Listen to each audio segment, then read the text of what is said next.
Ever since I've been a kid, I've always loved tricking people. See, I specialize in illusions. My murals are all about illusion.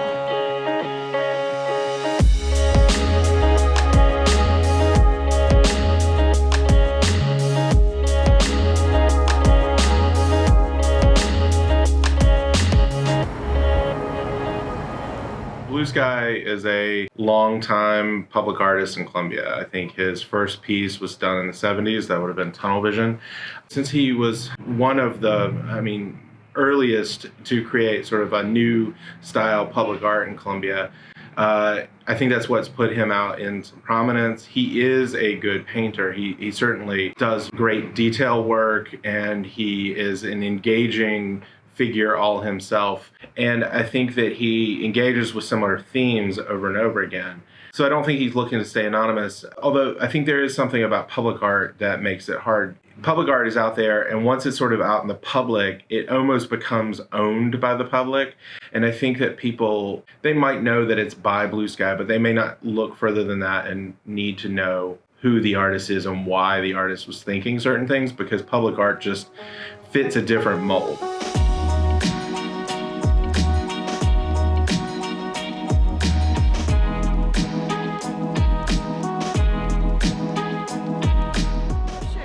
So, do you know the artist Blue Sky? I do not know the artist Blue Sky. Me neither. I'm not familiar. I know about him, but I'm not familiar with it because I don't study that art. I don't know the artist Blue Sky. I also don't know the artist Blue I Sky. also don't know the artist Blue Sky. Yes, I am familiar with Blue Sky's work. I am. Matter of fact, he did a mural in my daughter's elementary school. That's now my granddaughter's elementary school. About 30, 25 years ago, it's still there. So I am familiar with him, absolutely. Yeah, we actually ran into him outside of Groucho's making one of his murals with 5 points. It's actually a mural of that, right? Yeah, Chains? Yeah, it's chains. My attitude toward painting is scientific. It's based on painting things to look exactly like they really look. It's a great quest because, honestly, the truth is the most interesting thing in the world. He's a eccentric artist, and he cultivates that, which is part of his personality, and I think certainly part of the appeal of Blue and his work in Columbia.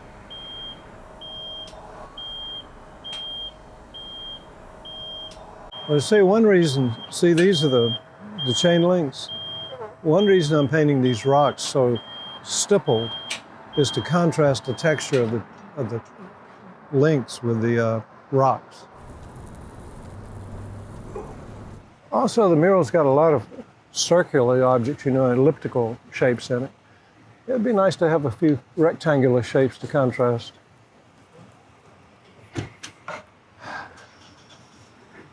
How long have you been painting? How long have I been painting? Yeah. Since about 11 o'clock. How about in life? In life. All my life. Even when I was a child, I painted.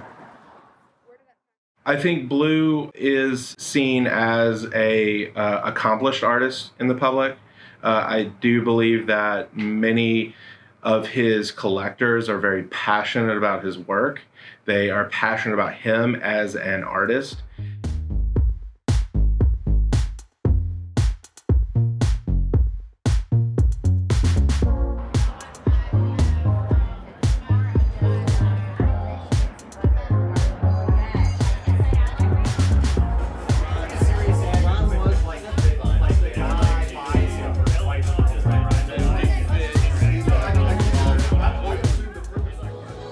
I'm Rob Shaw. This is my gallery, Rob Shaw Gallery and Framing. Tonight we are having a show for Blue Sky, big time Columbia artist. The work in this show, I would say it's work from the last 20 years, just kind of from his private collection and current work he's done, just work that he's collected over the years. It's hard to say what makes Blue Sky so iconic in Columbia. He's a very interesting character. Talking to him, he's always got a story about each painting.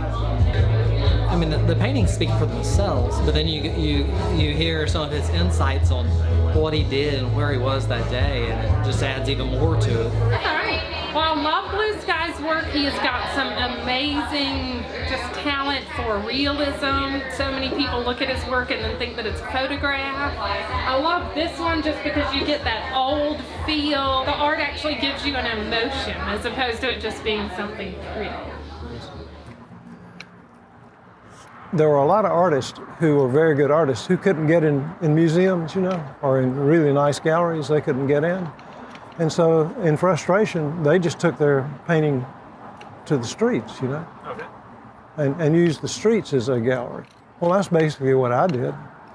Back when I first started into painting, everybody, I mean everybody, every artist, was doing abstract expressionism. And abstract expressionism, you know what it's like. I mean, it's like, you know, it's drips and stuff, and no, you don't even see anything. It's just paint dribbling down. And they looked down their noses at me. I mean, I painted landscapes, seascapes, birds, you know, rocks, nature. And what happened is they got the idea in their head that abstract painting was more advanced than realistic painting. I think he cultivates an underappreciated side to his personality and feels as if he's an outsider. But because of his longevity, because of the type of work he's done, he's always been a sort of key figure in the development of art in Colombia. The title of the piece is Rubble Without a Cause. The chain is holding it all together. Now, what I have to do is I have to make that wall look like it's really falling apart. And that part is yet to come. When this is done, I don't want people to drive by here and say, man, that's a nice mural over there. I want them to drive by and say, oh my God, that wall's falling in. Call 911, call hazmat, get them out here. That wall's no, really. Yeah, absolute realism. I know when they walk in the parking lot and get closer to it, they'll see that it's painted. But that's the idea.